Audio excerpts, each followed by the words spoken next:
आणि काल एक नागपूरला होते कॉन्व्होकेशनला, त्यामुळे एक्झॅक्टली मी मीडियाच्या माध्यमातूनच बातम्या पाहिलेल्या आहेत. त्यांनी जर असं काही बोलले असतील ज्याचा एवढ्या भावनांवर परिणाम झाला आहे आणि त्यांचं निलंबन झालं आहे, तर नक्कीच हे निलंबन विचारांती झालेलं आहे. त्यामुळे त्याच्यावर कुठलीही वेगळी टिप्पणी करण्याचं कारण नाही.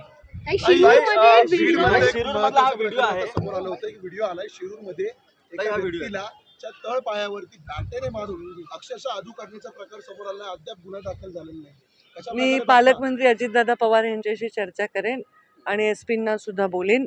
आणि अजून एक विषय आज महत्त्वाचा, ज्याच्यावर उपमुख्यमंत्री एकनाथ शिंदे साहेबांनी उत्तर दिलेलं आहे आणि उत्तर नाही, सभागृहात त्यांनी तसं सांगितलेलं आहे.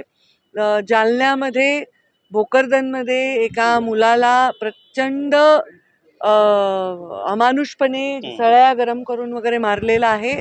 आज त्याचे भाऊ आणि त्याच्या घरची फॅमिली मला भेटायला आली होती आणि शिंदे साहेबांनी सांगितलंय सभागृहात की त्यांच्यावर कडक कारवाई करू, त्या लोकांवर कठोर कायद्यांचं हे लावू, त्यांच्यावर मोका लावू, अशा प्रकारचं त्यांनी सांगितलेलं आहे. एसपींशी पण मी बोललेली आहे.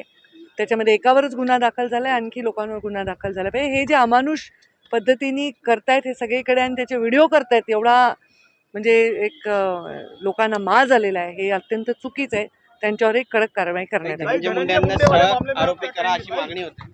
आता मी काल भरपूर छान पूर्ण डिटेल बोलले. आता दोन मिनिटं काही हिंदी इंग्रजी नाही. त्यांना काही सल्ला देऊ इच्छिता या सगळ्या प्रकरणामध्ये? तुम्ही तुमच्या समोर कशाला देऊ, तुम्हाला सांगून कशाला देऊ?